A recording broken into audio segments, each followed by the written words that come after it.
Nampak Nampak? Nampak. Nampak Oh. cikgu. Alright. Wow, menarik. Slide cikgu. Okay. Out. Assalamualaikum. Okay, taklah. Assalamualaikum dan selamat petang. Tahu dah. Waalaikumsalam. Dia kalau waktu-waktu ni Waalaikumsalam cikgu. Oh, Waalaikumsalam Datin. Waalaikumsalam cikgu. Nakal. Okey. Saya dah tahu masa-masa ni semua dah mata kuyu. Okey, cikgu akan percepatkan. Okey, nama cikgu Nur Ilia Aizah Beti Anwar. Boleh panggil cikgu Ilia. And hari ni cikgu akan ajar tajuk gravity yang cikgu Afiqah dah ajar tadi. Tapi yang cikgu akan ajar ialah 3.2 hukum Kepler. Okey, jom. Ya. Mana butang next? Oh ni. Okey. Jom. Pergi Apa ni? mana? Siapa ni? Kepler. Oh, pandai. Kepler. Pandai semua. Kepler. Nama dia adalah Johannes Kepler. Siapa Johannes Kepler?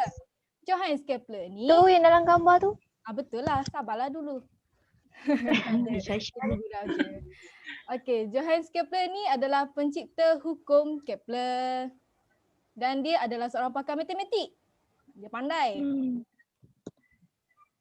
Hukum Kepler dicipta oleh dia. Okey. Itu saja. Ajar sejarah. Gimik banyak cikgu. Picture. We get us here. Sana tu. How are you in Apa? German? Dia Jerman. Oh. Dia asal Jerman. Dulu je kan cikgu. Tu nak jawab apa cikgu? Cikgu pun tak tahu. Afwan. Welcome. Okey lah. Selingan. Okey, hari ni kamu akan belajar hukum Kepler 1, 2 dan 3. Dan juga kamu akan gunakan hukum Kepler 3 dalam menyelesaikan masalah. Dia banyak tapi sikit. So, untuk yang pertama adalah hukum Kepler pertama, iaitu lintasan orbit setiap planet ketika mengelilingi matahari berbentuk elips di mana matahari terletak pada salah satu fokusnya. Okey. Nampak macam pening kan? Apa ni? Orbit pula elips ni. Okey, kita akan pergi Betul. Betul. Adalah kebenaran. Tak. Kita tak belajar jadual kebenaran di sini ya. Pendaluan kebenaran cikgu. Sekejap, cikgu try buka video ni. Sekejap kesian awak tak dapat buka video. Okey.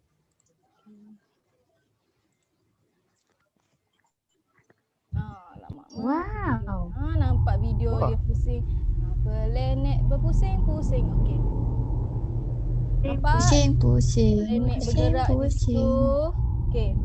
Umum kita tahu bahawa dalam galaksi ni kita dalam macam terdapat banyak perkara objek yang mengelilingi matahari. Objek pula seperti planet, komet, asteroid. So dalam cikgu nak ajar ni, kenapa dia tak nak berhenti? Okay. So apa yang cikgu ingin kamu persoalkan lah. Okay. Cikgu tak boleh next. Okay. Bagaimana planet asteroid mengelilingi matahari? Adakah dia guna bateri? Wish. Dia guna minyak? Oh, salah. Wish. Enjin. Mungkin Orbit. betul. Lari. Aisyah ini pandai lah Aisyah. Cantik Aisyah hari ni. Wish. Jangan puji lebih. Okay, bagaimanakah Cikgu. bentuk orbit? Macam mana bentuk orbit? Bulat. Bujur sikit, bujur Okey, sikit. bulat. Macam telur. Betul ke? Kurang tepat sikit Ana. Aisyah. Bujur. Aisyah dia cantik hari ni. So dia betul ni Aisyah. Okay Aisyah ni. Pandai lah Aisyah. Okay. Jadi. Cikgu ni biasa-biasa je lah.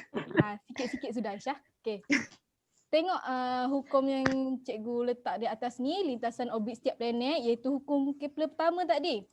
Jadi nak tanya, cikgu ingin tanya, apakah elips?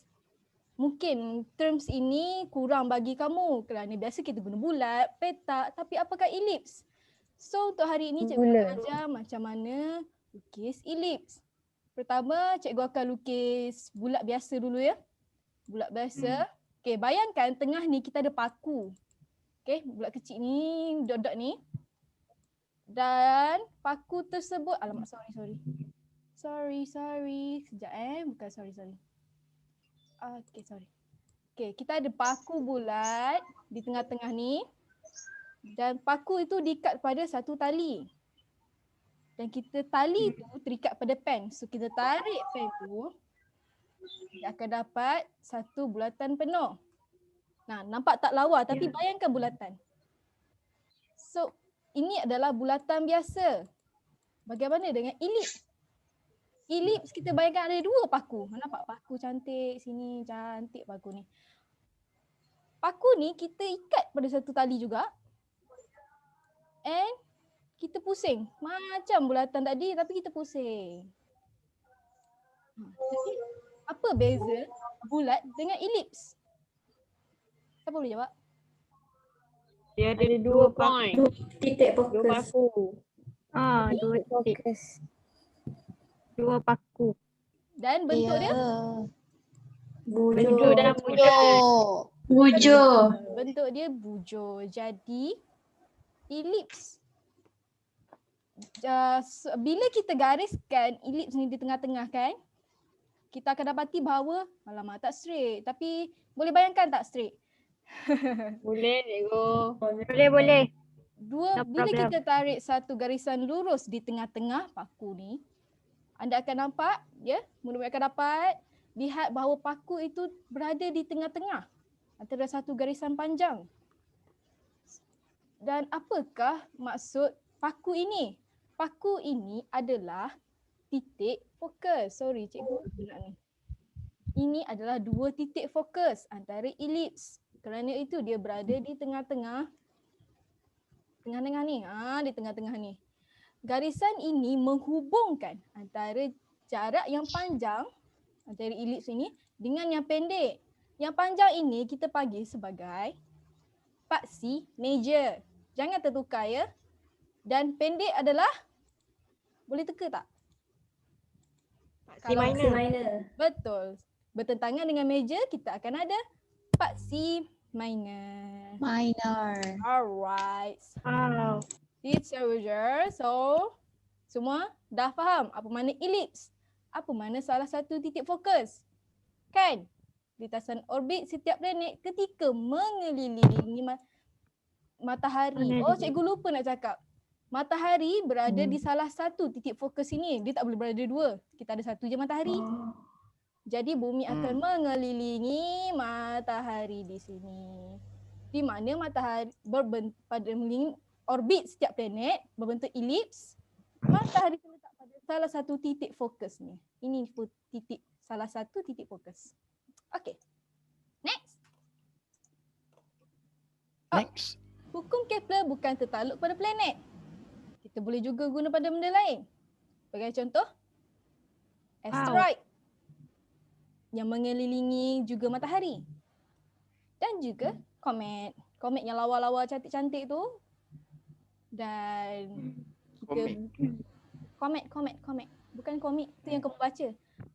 Dan matahari, dia bukan tertakluk pada fenomena planet mengelilingi matahari saja, tapi dia juga boleh digunakan untuk fenomena lohong hitam. Tahu lohong hitam? Tahu. Black hole. Pandai semua. Dan juga galaksi. Galaksi.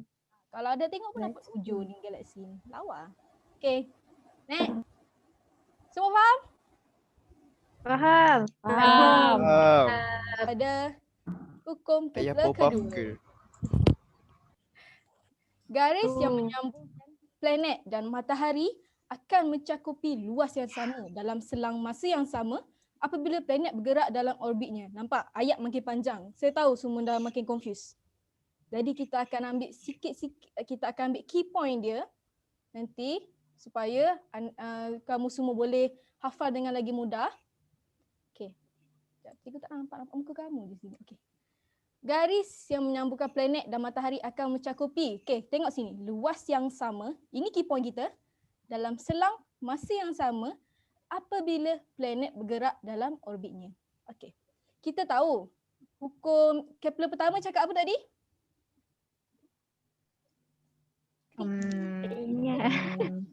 Tak ingat cikgu. Tak Tapi ingat. bulat-bulat. Dia cakap pasal ellipse dengan fokus. Betul. Ah, Dengan betul. mengorbit matahari, orbit pula. Planet atau planet mengorbit matahari dalam satu bulatan elips. Jadi ni elips kita, orbit kita, ini matahari, okey, ini bumi.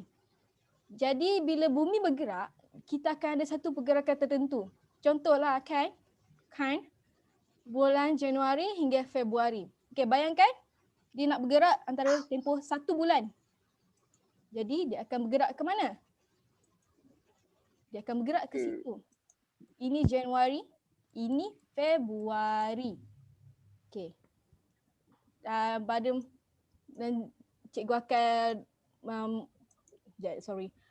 maksud cikgu okey, cikgu nak terangkan ni sebab cikgu nak kamu faham tentang luas.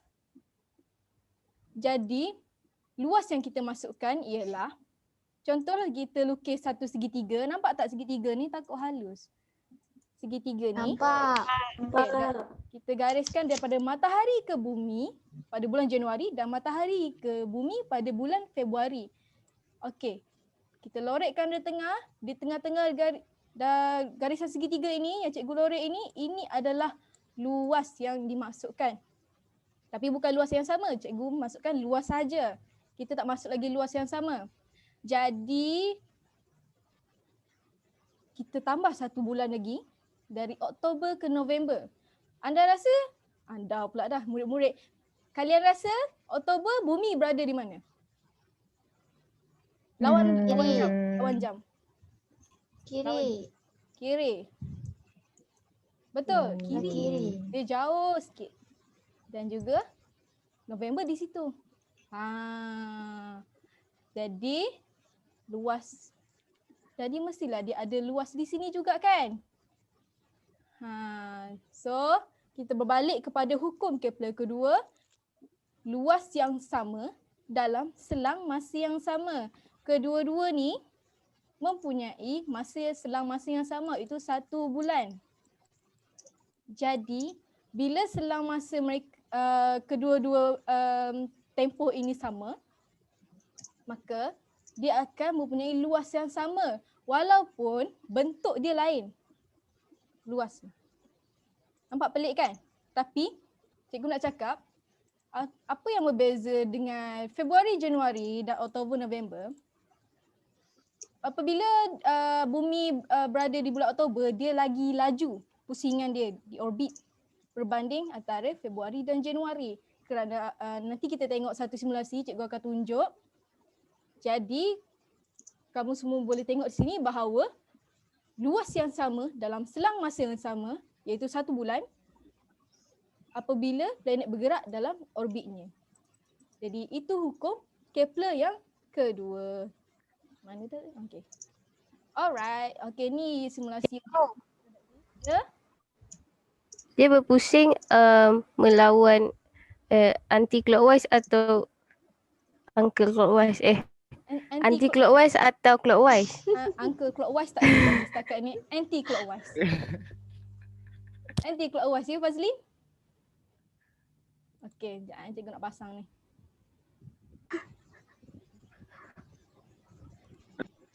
Okey. Nampak tak? Oh, tak gerak lagi. Sekejap cikgu dekat. Cepatkan sikit. Nak simulasi ni.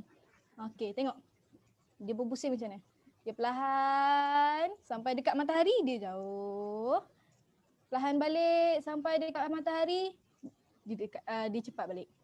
Jadi apabila dia dekat dengan matahari, dia akan makin cepat. Sebab itu luas mereka sama dalam tempoh masa yang sama.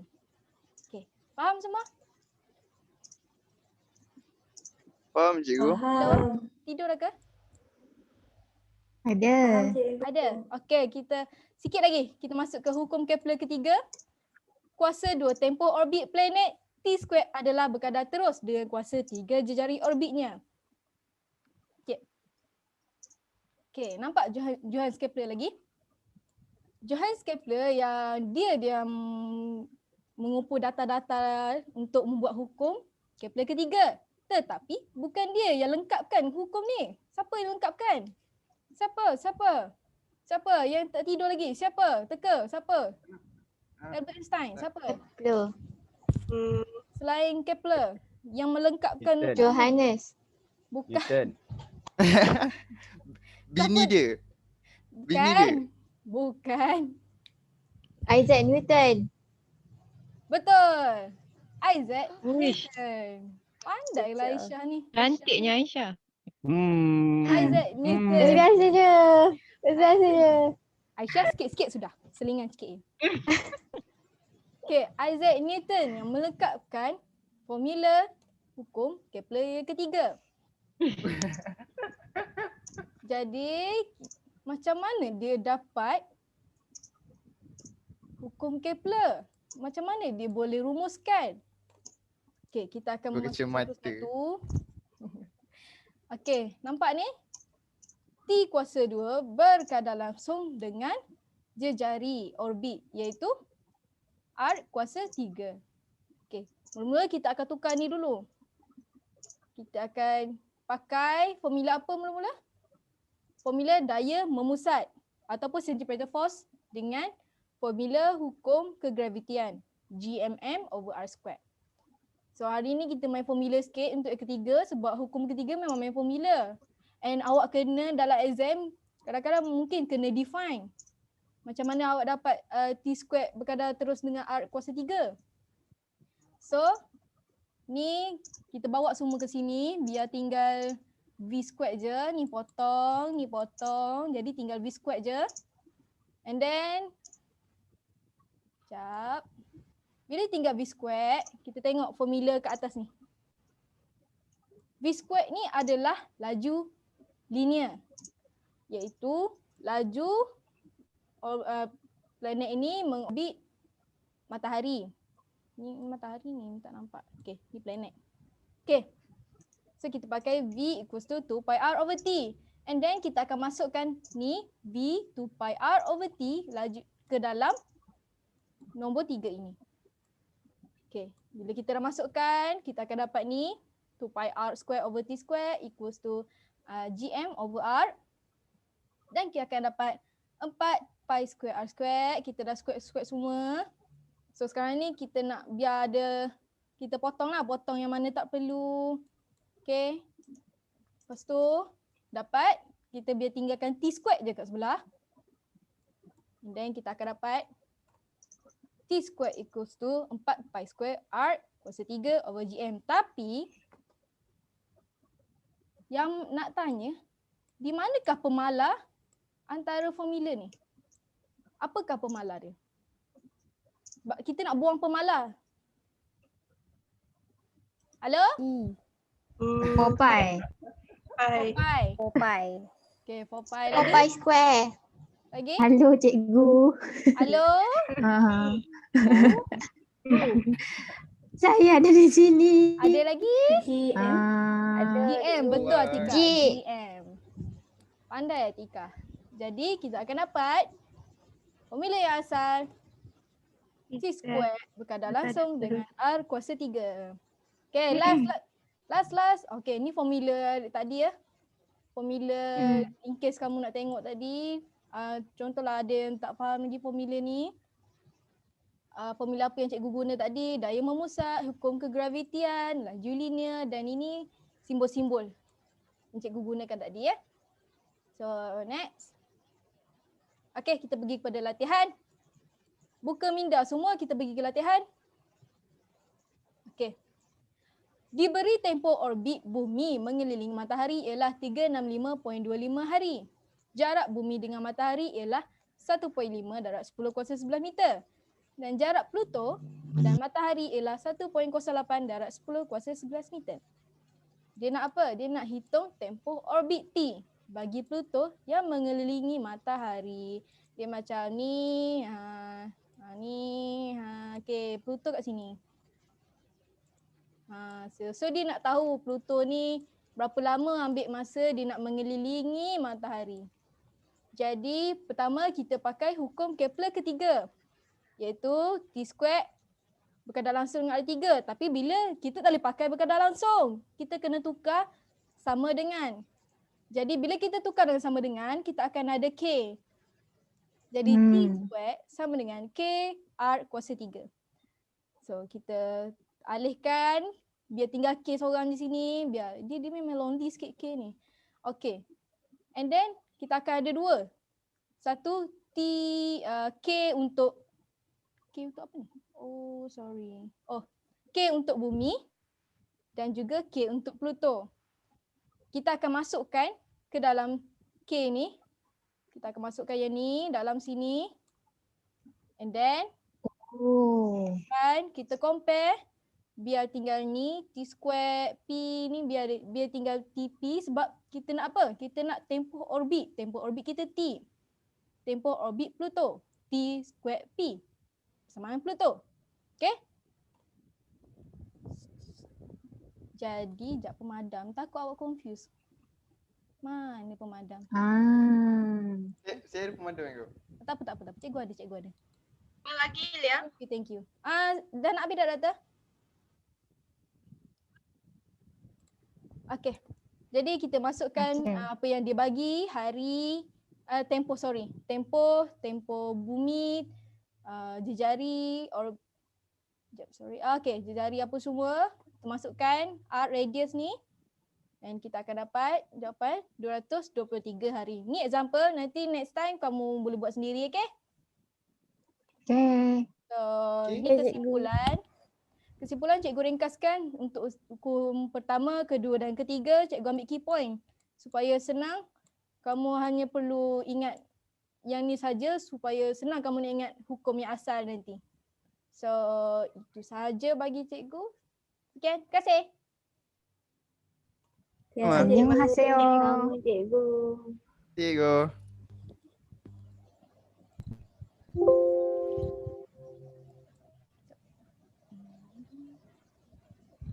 Okay, terima kasih Cikgu Lia. Ada apa-apa soalan, pandangan?